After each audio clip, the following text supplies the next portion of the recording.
इन दिनों नफरत की सबसे निर्मम झलक कहीं देखने को मिल रही है, वो है बांग्लादेश।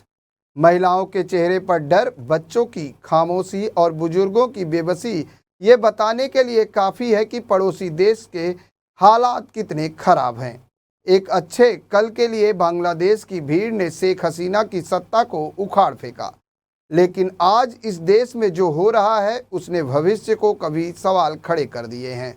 नमस्कार, मैं हूं प्रदीप शर्मा और आप देख रहे हैं इन 24 न्यूज की खास पेशकश निशाने में हिंदू। जी हां, बांग्लादेश में प्रदर्शन की आड़ में जबरदस्त हिंसा हो रही है। हिंदुओं को निशाना बनाया जा रहा है। देश में हर ओर अराजकता का माहौल है। सड़कों पर इंसानियत, कानून और शर्म की धज्जियां उड़ाई जा रही हैं। बांग्लादेश में हाल इतने बेहाल हैं कि लोग डर के साए में जी रहे हैं। लोगों के घरों को लूटा जा रहा है। रात भर लोग घरों में जाग रहे हैं। उन्हें डर है कि कहीं उनके घर को लुटेरे निशाना न बना ले। ये हालत है सिर्फ बांग्लादेश की राजधानी ढाका के ही नहीं, बल्कि बांग्लादेश के हर कोने से ऐसी घटनाएं सामने आ रही हैं। हालात इतने खराब हैं कि लुटेरे ट्रकों में भरकर आ रहे हैं और पूरे पूरे इलाके को टारगेट कर रहे हैं। घरों में लूटपाट करने के साथ ही महिलाओं के साथ दुष्कर्म भी घटनाएं सामने आई हैं। घरों को अलग अलग आग लगा दी जा रही है। प्रदर्शन की आड़ में घूम रहे बदमाश इतने बेखौफ हैं कि वह अधिकारियों और नेताओं किसी को भी नहीं छोड़ रहे हैं। दरअसल कानूनी एजेंसियां की हड़ताल चल रही है। पुलिस की अगर बात करें तो देश में कोई पुलिस नहीं है। वहीं सेना ने आतंकियों, बदमाशों, लुटेरों द्वारा किए गए हमलों के ऐसे किसी भी मामले की रिपोर्ट करने के लिए जो फ़ोन नंबर उपलब्ध कराए हैं उसमें या तो कोई फ़ोन नहीं उठा रहा है या फिर नंबर ही बंद आ रहा है। खासकर हिंदू उपद्रवियों के निशाने पर हैं और मंदिरों को जलाया जा रहा है। हिंदू समुदाय के लोगों को टारगेट करके मारा जा रहा है। रिपोर्ट्स के मुताबिक देश के कम से कम 27 जिलों में भीड़ ने हिंदू घरों और व्यापारिक प्रतिष्ठानों पर हमले किए गए हैं। इस दौरान तोड़फोड़ और आगजनी की गई है और सामान लूट लिया गया है। यहाँ तक कि खुद जमाते इस्लामी ने माना है कि हिंदुओं पर हमले बढ़ गए हैं। और वहीं सबसे बुरी हालात औरतों की है। शेख हसीना के देश छोड़ने के बाद से लगातार लोग पलायन कर रहे हैं। आपको बता दें कि भारत बांग्लादेश सीमा पर भी सख्ती बढ़ा दी गई है, क्योंकि सीमा पर हजारों हिंदू भारत में दाखिल होने की कोशिश कर रहे हैं। बताया जा रहा है कि जलाईपुड़ीगुड़ी में करीब 1000 से ज़्यादा बांग्लादेशी हिंदू पहुंच गए हैं। वे बॉर्डर पर पार कर भारत आना चाहते हैं। भारत में इनके घुसपैठ के प्रयास को बीएसएफ ने रोक रखा है। बीएसएफ ने उन्हें सतकुरा सीमा पर रोक लिया है। आपको बता दें कि बांग्लादेश में फैली अराजकता को लेकर चर्चा के लिए कई मेहमान हमारे साथ जुड़ेंगे, लेकिन उससे पहले जो हालात हैं वहाँ के, उसकी अगर बात करें तो वहाँ पर पूरी तरीके से हिंदू भय के साए में जी रहे हैं। खुद प्रधानमंत्री शेख हसीना वहाँ से पलायन कर चुकी हैं। प्रधानमंत्री आवास पर जो है अराजक तत्वों ने कब्जा कर लिया है। हमारे साथ इस चर्चा में जुड़े हुए हैं, बात करें तो यूथ कांग्रेस के मुंबई अध्यक्ष अखिलेश यादव जी। अखिलेश जी, आपका स्वागत है इन 24 न्यूज में। अखिलेश जी, सबसे पहला सवाल कि जिस तरीके से अब हिंदुओं को पलायन करना पड़ रहा है बांग्लादेश से और लगातार शेख हसीना जो है भारत में आके रुकी हुई हैं, क्या कहेंगे? बहुत बहुत नमस्कार प्रदीप जी। आपके सभी दर्शकों को मेरी शुभकामनाएं और आपकी पूरी टीम को मेरी शुभकामनाएं, जो कि बहुत अच्छी पत्रकारिता करते हैं, जनता के हितों की बात जनता तक पहुंचाने का काम करते हैं। बांग्लादेश के मुद्दे पे जैसा कि पूरी मीडिया में और सब जगह ये खबर है कि बांग्लादेश में अराजकता चरम पर है। बांग्लादेश में जो मानवीय अधिकार हैं वो पूरी तरीके से खत्म होते दिख रहे हैं, क्योंकि जब से वहां पर सत्ता बेदखल की है वहां के जो भी लोगों ने, तब से वहां पर स्थिति नियंत्रण के बाहर है। और ये बहुत ही मानव त्रासदी जैसा लग रहा है। जिस तरीके की घटनाएं रोज देखने को मिल रही हैं, जिस तरीके की वहां पर स्थितियां हैं वो बहुत बुरी हैं। और इसमें जितना हो सके जो मानवीय सहायता या मानवीय चीजें की जा सकती हैं वो सभी को, पूरे विश्व को मुझे लगता है कि करनी चाहिए। और भारत की ज़िम्मेदारी थोड़ी ज़्यादा है, क्योंकि बांग्लादेश हमारा एक पड़ोसी मुल्क है और बांग्लादेश की आज़ादी में हमारा बहुत बड़ा योगदान रहा है और आज बांग्लादेश एक बहुत ही नाज़ुक दौर से गुज़र रहा है। तो ज़रूर ही भारत को, भारत सरकार को इसमें बांग्लादेशी जो नागरिक हैं, उनकी मदद करनी चाहिए, उनके लिए हमें लगना चाहिए।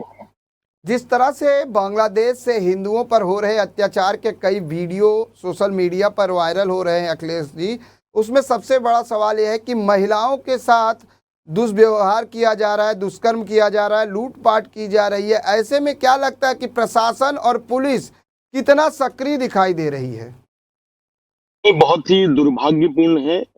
हिंदू महिलाओं के साथ, हिंदुओं के साथ जो वहाँ पे किया जा रहा है, बहुत ही दुर्भाग्यपूर्ण है और पूरी दुनिया इसका निषेध कर रही है, इसका विरोध कर रही है और होना भी चाहिए। जी। ये जो हो रहा है वो गलत हो रहा है, ऐसा नहीं होना चाहिए, क्योंकि सभी को मानवीय जो अधिकार हैं वो प्राप्त है। उनके साथ बदतमीजी हो रही है, उनकी हत्याएँ की जा रही हैं, महिलाओं के साथ बदसलूकी हो रही है, रेप की घटनाएँ जो आ रही हैं, बहुत ही दुर्भाग्यपूर्ण है। इसमें भारत सरकार को इंटरवीन करना चाहिए और लोगों की सुरक्षा की जो ज़िम्मेदारी है वो सुनिश्चित करनी चाहिए बांग्लादेश की फ़ौज को। वहाँ के जो भी बुद्धिजीवी वर्ग है या जो भी अभी अंतरिम सरकार है, उसको इसको सुनिश्चित करके विश्व को और भारत को ये बताना चाहिए कि वहाँ पर जो माइनॉरिटीज़ हैं, हिंदू हैं, क्रिश्चियन हैं, के अलावा जो भी माइनॉरिटीज़ हैं, वो सुरक्षित रहें। ये बांग्लादेश की अंतरिम सरकार और उसकी फ़ौज की ज़िम्मेदारी है। वरना विश्व आने वाले समय में इतिहास में बहुत ही बड़ा एक कलंक का धब्बा जो बांग्लादेश पे लग रहा है, वो लगेगा और बांग्लादेश के जो अभी के लोग हैं, वो इससे बच नहीं पाएँगे। अखिलेश जी, जिस तरह से अब वहाँ से हिंदू पलायन करके भारत में घुसने की कोशिश कर रहे हैं, उनको बीएसएफ ने रोका है। क्या कहेंगे कि उन हिंदुओं को जो अब वहाँ से पलायन करने की कोशिश कर रहे हैं? देखिए, भारत हमेशा से वसुधैव कुटुंबकम का देश रहा है। जी। भारत ने पूरे विश्व के लोगों पर जभी भी आपदा आई है, मदद की है। 71 में जब इसी तरीके का अत्याचार पाकिस्तानियों ने बांग्लादेशियों पे किया था, तभी भी भारत सरकार ने एक मानवीय आधार पर उनकी पूरी मदद की थी। इसके अलावा भी भारत हमेशा एक सार्वभौमिक देश है, जो विश्व में ऐसी घटनाएँ जब होती है तो उनको लीड लेता है और लोगों तक मानवीय सहायता पहुँचाता है। तो बिल्कुल भारत सरकार को वहाँ के जो मानवाधिकार है लोगों के, उसको सुनिश्चित करने के लिए जो भी अंतर्राष्ट्रीय स्तर के कदम हैं, वो बिल्कुल उठाने चाहिए। लेकिन जिस तरह से अब उनको रोका गया है, बीएसएफ ने रोक दिया है क्योंकि वो पश्चिम बंगाल के जलपाईगुड़ी के बॉर्डर पर रुके हुए हैं। ऐसे में कहीं ना कहीं अब वो तमाम हिंदू जिन पर वो टारगेट किया गया, उनके घरों को जला दिया गया, मंदिरों को तोड़ दिया गया और अब वो पलायन करने को मजबूर है। पूरी तरीके से जो वहाँ पर हिंदू हैं वो भय के साए में हैं। उनको सरकार से किस तरह से मदद चाहिए, क्योंकि भारतीय वहाँ पर फंसे हुए हैं, उनको भी लाने की प्रक्रिया जारी है। ऐसे में क्या लगता है कि सरकार को किस तरह के कदम उठाने चाहिए? देखिए, बिल्कुल जभी भी ऐसी परिस्थिति किसी भी देश में निर्माण होती है, तो उसके अंतर्राष्ट्रीय जो नियम हैं, उन नियमों के अनुसार भारत सरकार को पूरी तरीके से मानवीय सहायता हमारे उन सभी साथियों को देनी चाहिए जिनको इसकी आवश्यकता है। जी। और ये एक मानवीय कार्य है, इसको सरकार को करना अखिलेश चाहिए। जी, आपको जी। रोकना चाहेंगे। हमारे साथ एक और मेहमान जुड़ गए हैं, रविंद्र द्विवेदी जी, जो विश्व हिंदू संघ के राष्ट्रीय अध्यक्ष हैं। रविंद्र जी, बहुत बहुत स्वागत है इन24 न्यूज में। बहुत बहुत धन्यवाद आपका इस चर्चा में मुझे शामिल करने के लिए। रविंद्र जी, और जिस तरीके से मुझे अब हिंसा के बाद बांग्लादेश में जो है पूरी तरीके से माहौल तनावपूर्ण बना हुआ है और हिंदू जो है वहां से पलायन करने की कोशिश कर रहे हैं। 1000 से ज्यादा हिंदू इस समय भारत की सीमा पर खड़े हैं, क्या कहेंगे? हमें ये तो इस्लाम की खूबसूरती है शर्मा जी। इस्लाम की यही खूबसूरती है, जिस देश में रहते हैं इस्लाम का मतलब ही है इस तरीके की वारदात करना। और बांग्लादेश की छोड़िए, भारत देश में आने वाले समय में क्या होने वाला है उसके बारे में हमें चिंतन करना चाहिए। जो आज बांग्लादेश में हो रहा है वो आने वाले समय में जल्द हिंदुस्तान में ना हो, वो बहुत ही सोचने वाली बात है। आज जिस तरीके से पाकिस्तान, बांग्लादेश, अफगानिस्तान, जहां जहां पे मुसलमानों की जनसंख्या बढ़ी है, वहां पे हिंदुओं की यही दुर्दशा हुई है। और उसी कारण भारतीय जनता पार्टी के माननीय गृह मंत्री ने और प्रधानमंत्री जी ने सीए जैसे बिल को लाए थे। मगर अफसोस है, हमारे मित्र हैं कांग्रेसी, इन्होंने उसका विरोध किया। हम हमेशा बांग्लादेशियों की घुसपैठियों की यहाँ पे विरोध पे आंदोलन करते रहे, मगर हमें क्या मिला? हमें या तो जेल मिली या तो पुलिस की लाठियां मिली। आज जिस तरीके से जनसंख्या का विस्फोट मुसलमानों द्वारा भारत में हो रहा है, ये चिंता का विषय है। बांग्लादेश की चिंता छोड़ करके हमें भारत देश की चिंता करनी चाहिए। और जिस तरीके से कांग्रेसियों का पिछले साल आजादी के बाद रवैया रहा इस देश में हिंदुओं को नीचा गिराने का, ये एक अफसोसजनक बात है। और आज वही चीजें हो रही हैं। और अभी भी अगर हिंदू समाज नहीं जागृत हुआ, इन देश विरोधी ताकतों का जवाब एकत्र होकर के नहीं दिया, मैं कहूंगा अगर इस देश में देश विरोधी और हिंदू विरोधी कोई पार्टी है, वो है कांग्रेस। कांग्रेस अगर इस देश में धर्म के उसमें हुआ था, तो क्यों ना ये अल्पसंख्यकों को यहां से हटाया गया। और आज जिस तरीके से अखिलेश जी जवाब इनको देंगे, मेहमान अखिलेश नवाजी जी की जवाब जा रही देंगे है। रविंद्र द्विवेदी जी की। कांग्रेस पर बड़ा आरोप लगाया है रविंद्र द्विवेदी जी ने। अखिलेश जी, कांग्रेस एक पार्टी नहीं है, कांग्रेस पार्टी नहीं है। मैं कहूंगा कांग्रेस एक धर्म विरोधी पार्टी है, जो हिंदुओं को हमेशा नीचा दिखाने के लिए कार्य की है। और हिंदुओं के प्रति जिस तरीके की व्यवस्था की है, कांग्रेस की देन है। हमें बांग्लादेश के अरे बजाय लेकिन आज भारत के रविंद्र जी विषय में क्या सोचना कांग्रेस पड़ रहा है। बांग्लादेश में जाके हिंसा करा रही है? कांग्रेस बांग्लादेश में हिंसा नहीं करा रही है, कांग्रेस भारत देश में हिंसा कराने की तैयारी है। कांग्रेस उन लोगों का समर्थन कर रही है जो देश को विभाजन करने के लिए षड्यंत्र कर रहे हैं। कांग्रेस उन लोगों का समर्थन कर रही है जो देश में जनसंख्या बढ़ाने का कार्य कर रही है। कांग्रेस उन लोगों को बढ़ावा कर रही है जो इस देश में उत्पात मचा रहे हैं। अखिलेश जी क्या कहेंगे? लगातार बौछार किए जा रहे हैं आरोपों की। क्या लगता है कांग्रेस हिंदू विरोधी है, मुझे कांग्रेस मुझे धर्मनिरपेक्ष? नहीं, प्रदीप जी मुझे हंसी आ रही है। जी मुझे लगा कि कुछ बहुत ही विवेचनापूर्ण चर्चा होगी, मुद्दों पर बात होगी, लेकिन ठीक है। अब मेरे साथियों से, मुझे आरएसएस के, वीएचपी और बजरंग दल के साथियों से यही उम्मीद है, तो वो ऐसी ओछी बातें ही कर सकते हैं। मैं आपको सिर्फ इतना कहना चाहूंगा कि भारत एक लोकतांत्रिक देश है। 1947 में हम आजाद हुए, पाकिस्तान हमारे साथ आजाद हुआ, बांग्लादेश तो हमसे बहुत बाद में आजाद हुआ।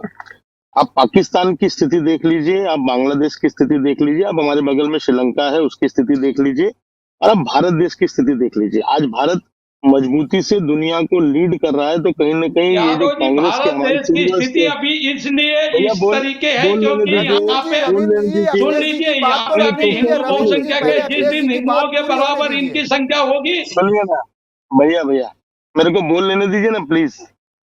तो बोलिए, बोलिए, आज जो अखिलेश जी, बोलिए।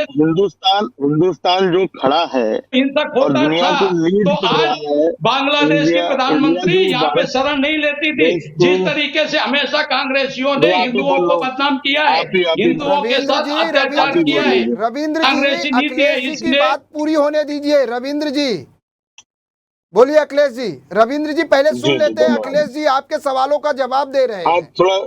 थोड़ा सुनने की भी क्षमता होनी चाहिए। आरएसएस वालों को सुनना नहीं सिखाया जाता है, इनको सिर्फ चिल्लाना सिखाया जाता है। तो मैं ये कह रहा था कि हिंदुस्तान आज जो दुनिया को लीड कर रहा है, वो इसका सबसे बड़ा कारण है कि हिंदुस्तान का जो लोकतंत्र है बहुत मजबूती के साथ है, और ये इसकी नींव गांधी, नेहरू, सुभाष चंद्र बोस, भगत सिंह जैसे लोगों ने रखी। और आज देश को इतनी विविधता होने के बावजूद हम दुनिया में टॉप 5, टॉप 3 नेशंस में आते हैं, और हमारे बगल में ही बांग्लादेश, पाकिस्तान और श्रीलंका पूरी तरीके से चकनाचूर हो चुके हैं, गिर चुके हैं। तो हम सब की ये जिम्मेदारी बनती है कि भारत के लोकतंत्र को, जो भारत की आत्मा है, जो संविधान है हमारा, उसको बचा कर रखना चाहिए। आज बांग्लादेश की स्थिति विस्फोटक क्यों हुई? क्योंकि वहां पर जो तानाशाह सरकार थी उसने विपक्ष को जेल में डाल दिया, चुनाव नहीं होने दिए, चुनाव एक तरफा जीत लिए और नतीजा क्या हुआ कि जनता, स्टूडेंट सड़कों पे निकले और उनको घर भेज दिया, घर से निकलना पड़ा, भाग भाग करके निकलना पड़ा, जो 15 साल से वहां सत्ता में थे। हमारे यहाँ भी यही हुआ, एक तानाशाह था 10 साल से, 400 पार कर रहा था, जनता ने औकात में लाया 240 पे। तो ये हिंदुस्तान है, ये खूबसूरत मुल्क है, खूबसूरत देश है, यहाँ हर कोई मिलजुल कर रहता है, यहाँ बकवास नहीं होती है, यहाँ बकवास करने वाले लोग नहीं हैं, ये देश के लिए लगने वाले लोग हैं, मरने मिटने वाले लोग हैं, यहाँ हर कोई मिलजुल के रहता है। वरना आरएसएस का बस चले, वीएचपी और बजरंग, तो ये देश में खाली दंगे कराएं, बाकी कुछ नहीं कराएंगे ये। और ये दिख रहा है पिछले 10 सालों से क्या डर का माहौल इस देश में बना कर के रखा हुआ था। ये संविधान बदलने चले थे, ये संविधान बदलते तो शायद बांग्लादेश जैसी स्थिति पैदा होती ना यहाँ पे, लेकिन जनता ने बताया हिंदुस्तान की संविधान नहीं बदलने देंगे, आप 240 पे रहो। तो ये परिस्थिति है। दूसरी, अब हम जो ये चर्चा कर रहे हैं, जो जिसके लिए आपने हमें बुलाया है, वो बांग्लादेश पे जो मानवीय अधिकारों का उल्लंघन हो रहा है, वहाँ अत्याचार हो रहा है, महिलाओं पे हो रहा है, जी वहाँ के लोगों पे हो रहा है, बच्चों पे हो रहा है, हमें उस पर बात करनी चाहिए। और जैसा कि मैंने शुरुआत में कहा कि भारत इन चीजों में बहुत अग्रणी रहा है पिछले 70 सालों में। दुनिया में अगर ऐसी घटना जहां भी हुई है तो भारत ने उसको बढ़ चढ़ कर वहां पर मानवीय सहायता पहुंचाई है, जी हर देश में। क्योंकि हम हजारों सालों से वसुधैव कुटुंबकम की बात करते हैं, हम मानवीय मूल्यों पर जीते हैं, मानवीय मूल्यों पर रहते हैं। अभी भी हमें भारत सरकार को बिल्कुल मदद करनी चाहिए, शरणार्थियों की मदद करनी चाहिए। जो भी हम अंतर्राष्ट्रीय नियमों के अंतर्गत रह करके भारत पर कोई आंच न आए, भारत की सुरक्षा को कोई खतरा ना हो, उसमें रह करके हमें जो भी कदम उठाने चाहिए उन पुरजोर तरीके से मैं उसका समर्थन करता हूं और हमें उठाने चाहिए। धन्यवाद। रविंद्र जी, क्या जिस त... बिल्कुल हमारे साथ मैं बीजेपी की एक नेता माननीय जुड़ी यादव हुई हैं, जी को भावना जवाब देना तिवारी जी। चाहता भावना हूं। जी, आपका स्वागत है इन 24 न्यूज में। भावना जी, क्या कहेंगी जिस तरीके से बांग्लादेश में अब हिंदुओं और महिलाओं पर अत्याचार हो रहे हैं, उनके साथ अभद्रता की जा रही है और मजबूरन हिंदुओं को अब पलायन करना पड़ रहा है। भारतीय सीमा पर करीब 1000 से ज्यादा हिंदू खड़े हैं। पहली प्रतिक्रिया। महिलाओं का शोषण तो हमेशा ही ये करते आए हैं, कब नहीं किया है इन्होंने। हम महिलाओं का जो हिंदू आज जो हमारे देश में जो आतंक मचा हुआ है, आज हम चाहते हैं, हम तो हमेशा बोलते हैं कि सबको एक साथ लेके चलना, पर ये इन्होंने हमेशा अलगाववाद रखा। महिलाओं की बात जहां आती है वहां पर तकलीफ ये होती है कि जब भी इस तरह की कोई घटना देश में कहीं भी घटित होती है, सबसे पहले टारगेट महिलाएं, बच्चियां, हमारे अपने लोग ही होते हैं। तो आज जो ये स्थिति यहाँ पर हम तो सिर्फ देख रहे हैं, पर वो तो झेल रहे हैं।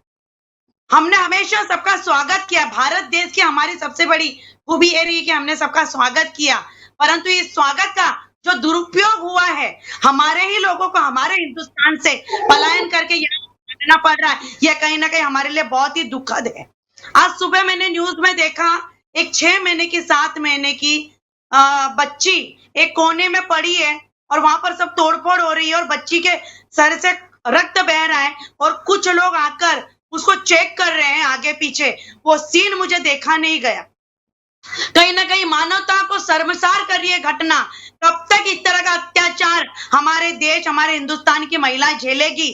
कहीं ना कहीं हम सनातन की बात करते हैं, हम धर्म की बात करते हैं, हम जातिवाद की बात करते हैं, परंतु हमेशा आपने देखा है कि छोटी छोटी बच्चियां, महिलाएं और हमारी बच्चियां, इसका टारगेट बहुत बुरी तरीके से होती है। यह घटना हमेशा हमारे देश में घटित हुई है।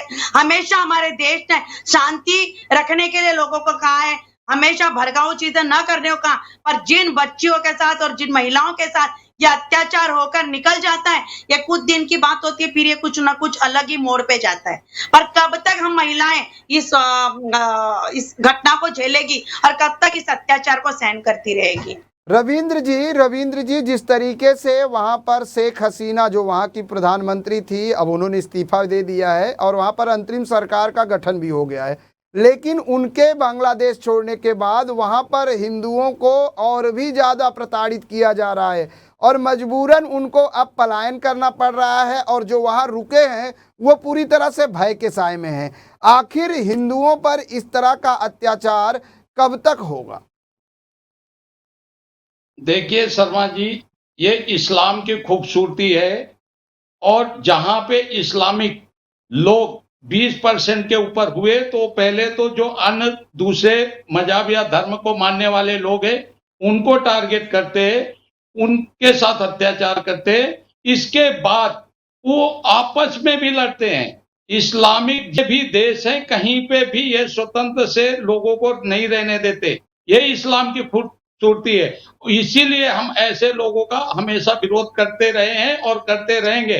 आज हमें जो बांग्लादेश में देखने को मिल रहा है, अगर हमारे देश की जनता नहीं जागरूक हुई, आने वाले समय में ये चीजें भारत में ना देखना पड़े, ये बहुत दिन दूर नहीं है। मैं कहूंगा कि जिस तरीके से इस्लामिक लोगों का जनसंख्या विस्फोट यहाँ पे भारत देश में हो रहा है और हिंदुओं की जनसंख्या जिस तरीके से घटती जा रही है, आने वाले समय में ज्यादा से ज्यादा 5 से 6 साल तक देख लीजिए, 6-7 साल के बाद यही सब चीजें भारत में भी देखने को मिलेंगी अगर हिंदू समाज नहीं सुधरा और ये जातिवादी नेता और कांग्रेसियों के चक्कर छोड़ा। क्योंकि कांग्रेस ने वही किया जो अंग्रेजों ने रविंद्र जी को घूम देकर फिर के के विरासत में एक गए। ही बिंदु आ कांग्रेसियों रहा को है अंग्रेजों ने कांग्रेस, विरासत में दिया लेकिन कि शायद वोट हम डालो, बात राज करो। बांग्लादेश की कर रहे हैं कांग्रेसियों जहाँ की स्थिति पूरी तरीके से तनावपूर्ण है। रविंद्र जी, क्या आप सुन बार लीजिए, बार कांग्रेस को ही टारगेट करने की कोशिश घूमकर की जा रही है? हम यहाँ पर किसी पर्टिकुलर पार्टी को टारगेट नहीं, लेकिन जो स्थिति हिंदुओं को लेकर आज बनी है उस पर हम अगर फोकस करें तो शायद हमारी चर्चा और भी अच्छी जाएगी। वही मैं कांग्रेस इसलिए टारगेट करना चाहूंगा क्योंकि सारी जड़ की मतलब पेड़ का एक जो जड़ होता है ना, तो जड़ ही टारगेट किया जाता है। क्योंकि जड़ कांग्रेस है। आजादी के बाद जिनके हाथ में सत्ता हुई और सत्ता के बाद जो व्यवस्था यहाँ पे फैलाई गई वो कांग्रेस की देन है और उसी कारण आज ये हम अव्यवस्थित हुए हैं। अगर कांग्रेस चाहती थी तो जिस समय आजाद कराया तो बांग्लादेश को अपने साथ में मिला लेती, तो आज वहां पे हिंदुओं के साथ ही अत्याचार नहीं होता था। कांग्रेस चाहती थी तो अगर जिस समय देश का बंटवारा हुआ उस समय यहाँ से सारे मुसलमान को जब धर्म के नाम पे बंटवारा हुआ तो उनको क्यों नहीं एक जगह किया गया, उनको क्यों नहीं पाकिस्तान भेजा गया? आज ये देश में जो अव्यवस्था हो रही है ये सारी अव्यवस्थाओं की जड़ कांग्रेस है, जिसका भुक्तभोगी आज पूरा हिंदुस्तान हो रहा है। इसलिए मैं कहूंगा कि आज हमारे देश को बांग्लादेश से सीख लेकर के आगे की रणनीति बनानी चाहिए। हमारे भारत सरकार को वहां पे जितने हिंदुओं के साथ अत्याचार हो रहा है उनको मानवीय अधिकार के बिल्कुल रविंद्र जी, आपकी बात पे हम आगे भी अखिलेश जी से इसका जवाब लेते हैं। अखिलेश जी क्या कहेंगे? लगातार जिस तरह से रविंद्र जी का कहना है कि जो कुछ आज बांग्लादेश में हो रहा है उसकी जिम्मेदार भी कांग्रेस है और आने वाले समय में भारत में भी यही हाल होगा। देखिए, इनके एक नेता हैं जो हर गलती के लिए हिंदुस्तान में हमारे आदरणीय नेहरू जी को जिम्मेदार ठहराते हैं। इन्होंने भी उनसे वही सीखा है कि अपनी जिम्मेदारी कहीं नहीं लेनी है, दूसरे के ऊपर जिम्मेदारी नहीं। ठीक है, ये सब मैं सोच रहा था कि कुछ बुद्धिजीवी लोगों के साथ हम चर्चा कर पाएंगे, लेकिन यहाँ सिर्फ चिल्लाना और जोर से बोलना, इन तरीके की चीजें, इससे कोई भी चर्चा सार्थक नहीं होती है। हम सभी को मानवीय मूल्य हैं जो वहां पर मानवाधिकारों का उल्लंघन हो रहा है उस पर सोचना चाहिए। ये सबकी जिम्मेदारी है। एक नागरिक होने के नाते मेरी भी है, मेरे जो दो साथी यहाँ पर बैठे हुए उनकी भी है। हमें इन बातों को सोचना चाहिए। चिल्लाने से कुछ नहीं होता, ज्यादा चिल्लाएंगे तो 240 पे आ जाते हैं। बिल्कुल, तो हमें सोचना चाहिए कि जो स्थिति बनी हुई है उसको कैसे सुधारा जाए। बातें करके कुछ भावना जी, कुछ नहीं। आखिरी सवाल आपसे जानेंगे कि जिस तरीके से आज बांग्लादेश की स्थिति बनी हुई है, महिलाएं, बच्चे, बूढ़े, हर कोई आज वो है त्रस्त है वहां पर और डरा हुआ है। ऐसे में उन महिलाओं की सुरक्षा के लिए क्या कुछ कदम उठाने जाने चाहिए? उनमें अभी तो जो स्थिति पैदा हुई है उस स्थिति को पहले तो कंट्रोल में तो हमारे पंतप्रधान मोदी जी लाने की स्थिति में है। मैं यही चाहूंगी कि जो स्थिति वहां खड़ी है, उन जो हमारे हैं, हमारे जो हिंदू भाई बहन जो हैं, आज उन लोग को लाने का, सुरक्षित लाने की जो हमारा एक बनता है कर्तव्य, वो हमको पालन करना चाहिए। परंतु कब तक हर जगह से हम अपने लोगों को सुरक्षित लाने में लगेंगे? कहीं तो इसका कोई निर्णय आए। हमारे ही घर में घुस के हम ही को मारना मतलब क्या बन रहा है?